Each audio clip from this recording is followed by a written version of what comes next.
खबरों की नई इबारत बेलगाम भारत देख रहे हैं आप। और अभी हम हैं दिनारा स्थित, रोहतास जिला के दिनारा स्थित भलुनी भवानी मंदिर में।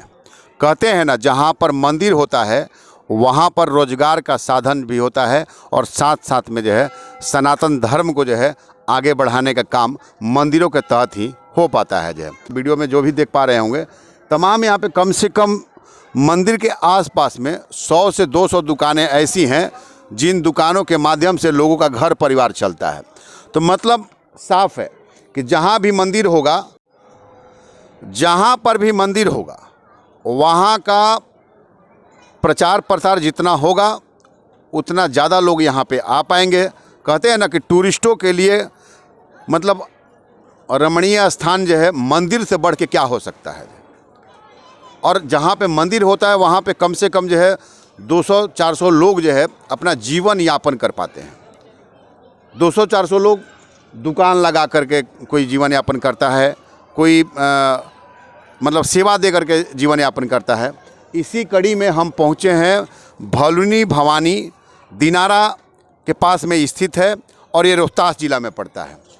आइए हम लोग कुछ यहाँ पे जो पंडित जी लोग हैं उनसे भी बात करेंगे कि आखिर इस धाम का मतलब क्या है और कब का है ये धाम, जो है कब से इसकी मान्यता है और माँ भलुनी भवानी को लोग पूजने के लिए यहाँ पे आते हैं तो किस लिए आते हैं। आते जाइए एक बार। जो है ये मुख्य द्वार हो गया, भलुनी भवानी का ये मुख्य द्वार है, आप देख सकते हैं। जो मुख्य द्वार के पास यहाँ पे खास करके जो है बंदरों की तादाद बहुत ज़्यादा देखी जा सकती है और यहाँ पे आने वाले जो श्रद्धालु हैं वो श्रद्धालु इनको भोजन उपलब्ध कराते हैं। अब भोजन में चना हो या बोले तो मूढ़ी हो, जो यहाँ पे हम लोग जो जिसको भुजा भी बोलते हैं, उसका इनको भोजन कराया जाता है। और साथ साथ में माँ भवानी हमारी जो है उनका जो है मंदिर आगे में है, आप आते जाइए एक बार जो है। और इसी बीच में हम जब आए यहाँ पे तो हमें कुछ लोग मिले जिनसे हम जानने की कोशिश कर रहे हैं कि आखिर इस मंदिर का महत्व कितना है। आप ये देख सकते हैं आगे में जो है माता का गेट है और ख़ास करके यहाँ पे बहुत विकसित नहीं हुआ है। इसलिए मैं बार बार कहता हूँ, माननीय नीतीश कुमार जी, अगर बिहार में आपने मंदिरों को विकसित कर दिया तो समझ लीजिए कि रोजगार का साधन जो है मंदिरों से ज़्यादा कहीं हो ही नहीं सकता। जो है कुछ लोग हैं हमारे साथ में, जो है आइए इधर। मंदिर के पास आप लोग रहते हैं, यहीं पर रहते हैं। जो है क्या करते हैं आप? ढोलक बजाते हैं। ढोलक बजाते हैं। तो जीवन यापन तो यहीं से चलता होगा। हाँ, यहीं से चलता। मतलब जहाँ पे भी मंदिर है, आप मानते हैं ना, जहाँ पे मंदिर है वहाँ पे कम से कम 200-500 लोग रोजगार करते हैं, उनका घर चलता है, उनका पेट चलता है। जो है तो मंदिर, अगर मंदिर विकसित होगा तो जितना मंदिर विकसित होगा वहाँ पे उतना रोजगार का साधन ज़्यादा होगा। जो है तो बाकी तो रोजगार बिहार में लगने से रहा, तो कम से कम मंदिरों के सहारे लोग अपना जीवन यापन कर पाएँ। और जितना इसका प्रचार प्रसार होगा उतना ही लोग यहाँ पे आ पाएंगे। जितने लोग यहाँ पे आएंगे उतना ही यहाँ पे रोजगार का साधन बढ़ेगा। अभी इसी कड़ी में कुछ और लोग हैं हमारे साथ में जो है, और उनसे हम बात करने की कोशिश करते हैं। कहाँ से रुआ आइल बनी? जो है कोचस से आइल बनी। कोचस से जो है। हाँ। मतलब बराबर आइल आई जी गया? हाँ, बराबर आई। मतलब का ऐसा मान्यता बढ़ुए कि जी काहे कहती, मतलब बराबर माता के दर्शन रुआ करे आइल बनी? एक पीछे कुछ मतलब जो है बहुत बहुत बढ़िया बा। बहुत बढ़िया बा। कुछ मतलब आप लोग आते हैं तो मांगते भी होंगे, जो पूरा होता है? हो जाता है, हैं? हो जाता है। तो इन लोगों का देखिए, श्रद्धालुओं का कहना है कि जब हम आते हैं और यहाँ पे जो भी हमने माता से मांगा है वो हमारा पूरा हुआ है। और मैं आपको बता दीजिए ना, यहाँ पे हमारे साथ कुछ पंडित जी लोग भी बैठे हुए हैं जो है, तो इनसे हम बात करते हैं कि आखिर यहाँ का महत्व क्या है। बाबा, ये भलुनी भवानी धाम है जी, कह सकते हैं कि हजारों वर्षों पुराना मंदिर है। और यहाँ पे भलुनी भवानी के धाम के नाम जानता है क्योंकि यहाँ पे बगल में भलुनी गांव है। रियल में माँ का नाम क्या है यहाँ पे? माँ का नाम है यक्षिणी भवानी। यक्षिणी भवानी जी। यक्षिणी का मतलब बता सकते हैं आप? यक्ष पूजिता है यक्षा। कभी कभी शंकर भगवान यक्ष का रूप धारण किए थे तो माँ पार्वती यक्षिणी का रूप धारण की थी, इसलिए यक्षिणी भवानी इसका नाम पड़ता है। अच्छा, माँ मतलब माँ पार्वती के रूप में इनको जो है उन्हीं के रूप में देखा जाता है यहाँ पे। जहाँ जहाँ शक्तियाँ हैं वो सब पार्वती का ही रूप है। अच्छा, जहाँ जहाँ शक्तियाँ हैं वहाँ पे पार्वती ये का ही रूप पार्वती का रूप है। है। हाँ। तरफ जंगल पहले था। अच्छा, चारों तरफ जंगल जी था। जी।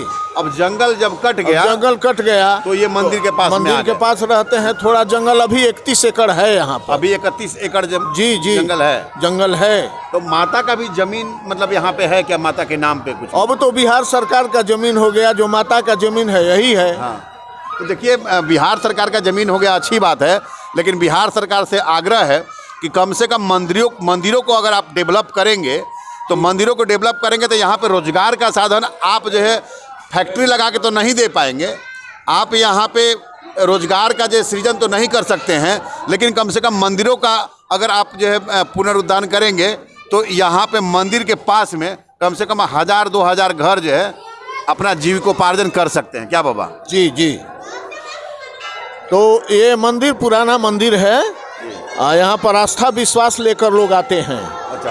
और जो यहाँ आता है वो निराश कभी गया नहीं है, न जाएगा। ये बहुत तेज पृष्ठ है यहाँ। बड़े पहला चीज़ तो मैं आपको बता दूं कि ये एक एग्जाम्पल मैं आपके सामने हूँ, और मैंने आया था और मन में मनोकामना लेकर आया था, और मेरी मनोकामना कहीं ना कहीं पूर्ण हुई। तब मैं फिर दोबारा माँ के पास जो है मैं आया हूँ, और आज मैं विधिवत अपना पूजा पाठ भी करूँगा। लेकिन सबसे बड़ा चीज़ बाबा कि यक्षिणी का रूप कह रहे हैं आप, जो है तमाम लोग यहाँ पे आते हैं। बहुत ज़्यादा यहाँ पे चाको चौबंद व्यवस्था नहीं है जी, नहीं। फिर भी लोगों की संख्या यहाँ पे कम नहीं है। लोग, बहुत सारे लोग जगह जगह से आते हैं, मतलब बिहार के बाहर से आते हैं जो है। हाँ, तो कभी मतलब किसी ने बताया कि मतलब यहाँ पे आने के बाद उनको कैसा अनुभूति होता है, या उनका जो मनोकामना है वो पूर्ण हुआ कि नहीं हुआ? ये बड़े बड़े लोग यहाँ पर आते हैं, हम लोग पूछते हैं कि आपको कैसा लगता है, तो बोलते हैं कि इतना आनंद आता है कि मंदिर में जब हम घुसते हैं तो हमको इतना आनंद मिलता है कि अब कहना क्या है। कोई आकर मांगता है कि हे माँ हमें पुत्र दो। कुछ दिन के बाद वो अपना मन्नत लेकर आता है कि महाराज जी हमको पुत्र हुआ है माँ की कृपा से। किसी को नौकरी लग जाता है। बड़े बड़े चमत्कार यहाँ हुए हैं।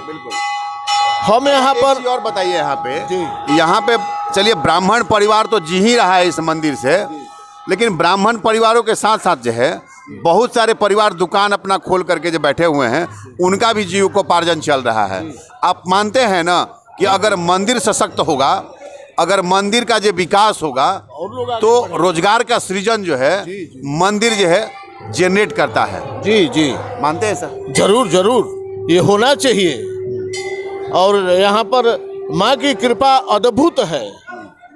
यहाँ जो आता है, बिहार सरकार से कुछ मांगेंगे यहाँ के लिए, कुछ करने के यहाँ का विकास किया जाए ताकि यहाँ के लोग भी जीवित रहें, इन लोगों को कुछ रोजगार का साधन मिले, आनंद से जिए।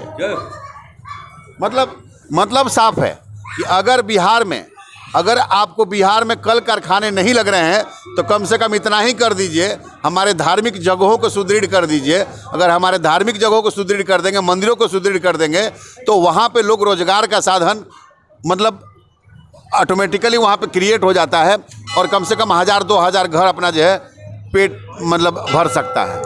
जी हाँ, हम 1974 से यहाँ पर हैं। 1974 से आप हैं? जी, हम यहाँ भूतपूर्व पुजारी हैं यहाँ के। अच्छा, भूतपूर्व। हम ही प्रमाण हैं। हमारे 2 बच्चे मर गए। इसके बाद हम टेल्को कंपनी में नौकरी कर रहे थे, छोड़कर चले आए। और हमारे पिताजी सिद्ध महात्मा यहाँ के पुजारी पहले के थे। वो बोले कि बेटा तुम जाओ और माँ का दर्शन करो, पूजा करो, तुम्हें पुत्र होगा। मैंने ठान लिया कि हे माँ मुझे पुत्र दो। मैंने पूजा करने को शुरुआत किया। कुछ दिनों के बाद मुझे एक लड़का पैदा हुआ। दूसरा लड़का 4 साल के बाद फिर हुआ। माँ से मैंने कहा कि हे माँ अब मुझे कुछ नहीं चाहिए, तूने बहुत कुछ दे दिया। इसके बाद हमको पुजारी बना दिया गया। यहाँ पर मैंने बहुत श्रद्धा निष्ठा भाव से पूजा पाठ किया, खूब आनंद से। आज उसके प्रभाव से मैं इतने आगे हूँ कि अब कहना क्या है। तो इसलिए बिहार के लोग तमाम देश दुनिया में फैले हुए हैं, उनसे आग्रह करेंगे कि एक बार आप भी आइए और माँ का दर्शन करिए और माँ का जो आशीर्वाद प्राप्त करके जाइए। हम सबसे आग्रह कर रहे हैं, बिहार क्या बंगाल, यूपी, उत्तर प्रदेश, चारों तरफ से लोग आएं और माँ का आशीर्वाद लेकर आनंद से जाएं। आनंद मिलेगा, ये हमारा वादा है। माँ यहाँ बड़े बड़े सिद्ध महात्मा पहले आकर यहाँ इस कलयुग में बहुत लोगों को जो है अभी कटाक्ष करने में बड़ा मजा आता है कि पंडित जी जो होते हैं वो लूटते खसोटते हैं जो है। पंडित जी जो होते हैं वो अपना केवल पांडित्य चमकाने के लिए जो लोग जो है मंदिरों की तरफ बढ़ावा देते हैं। तो क्या उन लोग को ये नहीं दिखाई देता कि अगर एक जगह मंदिर का सृजन हो रहा है, अगर मंदिर का विकास हो रहा है, तो हजारों परिवार, चाहे वो ब्राह्मण फैमिली से हो चाहे अनदर फैमिली से हो, वो हजारों परिवार यहाँ पर जो है अपना जीविकोपार्जन करता है। जी हाँ, दुकानदार थोड़े पंडा है यहाँ पर है। जी। जितने दुकानदार हैं वो हमारे अगल बगल के लोग हैं, वो से जीवित हो जिंदा हैं, पैसा कमाते हैं कुछ बेचकर, या जो लोग आते हैं यहाँ पर बेच रहा है, हाँ, कोई कुछ माला बेच रहा है, कोई कुछ फूल कर बेच रहा है। तो कहने का तात्पर्य है कि जितना यहाँ का विकास कपड़ा बेच होगा, रहा है। जितना यहाँ का विकास होगा उतने ही लोग जीवित रहेंगे, उतने लोग आनंद से जिएंगे, उतने लोगों का रोजगार मिलेगा। इसलिए हम हमेशा आग्रह करेंगे सरकार से कि यहाँ का विकास करने इस में। वीडियो में आपको माँ का रियल रूप भी दिखाएंगे और आप ये वीडियो माँ का रियल रूप आप देख रहे हैं, और इस वीडियो के माध्यम से आप जो है तमाम लोग जो है अगर यहाँ तक पहुँचते हैं तो प्रदेश का विकास तो होगा ही होगा, मंदिर का विकास तो होगा ही होगा, मंदिर का उत्थान तो होगा ही होगा, साथ साथ में जो है आपके आने से बहुत सारे घरों की जो है जो चूल्हा है वो बराबर जलता रहेगा। एक बार बिहार सरकार से कुछ आग्रह करम का। बिहार सरकार से हमें प्रार्थना है कि वो यहाँ का विकास करने में सहयोग दे और अपना कार्यक्रम अच्छे ढंग से कराकर यहाँ के लोगों को स्वरोजगार करे। मतलब कम से कम रोजगार सृजन का अगर दूसरा साधन नहीं हो रहा है तो मंदिर का विकास कीजिए, और मंदिर का अगर विकास होगा तो यहाँ पे स्वरोजगार उत्पन्न हो जाएगा जो है। आप इसी के साथ में आप हमारे कैमरे में देख रहे होंगे कि माता का जो है आपको जो मूल रूप जो है आपको दिखाई दे रहा होगा। अभी हमने वीडियो लगा दिया है इसमें। जी बताइए। देखिए, ये धर्म स्थल है। जी। यहाँ पर लोग अपना आस्था विश्वास लेकर आते हैं और कुछ मन्नत मांग कर भी आते हैं। कोई बाजा लेकर आता है, कोई नाच लेकर आता है। अभी अभी यहाँ पर हमारे लोग गांव के बगल के लोग आए हैं, शिव चर्चा कर रहे हैं, उनका मन्नत पूरा हुआ है। कोई आकर अखंड कीर्तन करता है, उनका मन्नत पूरा होता है। और हम लोग यहाँ पर 3 गांव के पंडे हैं, भलुनी, खरिका, बडीहा। हम लोगों का जीविका उपार्जन तो है ही है, लेकिन हमारे जवार का भी जीविका उपार्जन हो रहा है। यहाँ पर तरह तरह के लोग अपना अपना व्यवहार करके। सनातन केवल आपको जो है संस्कार ही नहीं सिखाता, सनातन आपको संस्कार ही नहीं सिखाता, सनातन आपको ये भी सिखाता है कि आपको जीविकोपार्जन कैसे करना है। सनातन आपके जो जीविकोपार्जन का साधन भी उपलब्ध कराता है। हाँ, वही है कि आप यहाँ पर बहुत से लोग रोजगार में लगे हुए हैं, कोई कुछ करता है, कोई कुछ करता है। हम लोग यहाँ पर पूजा पाठ करा करके अपना 2-4 रुपया 10 रुपया अपन कमा लेते हैं। जजमान लोग आते हैं, देते हैं, उसी से हम लोगों का काम चलता है। यहाँ पर माँ का भी सेवा होता है। आस्था है तो धर्म है, और धर्म है तो संसार है, और इस संसार को अगर कायम रखना है तो आस्था के जो है स्थान पे जब आप आएंगे और इसकी जब उन्नति होगी तो प्रदेश की उन्नति होगी, और जब प्रदेश की उन्नति होगी तो देश की उन्नति होगी। जो है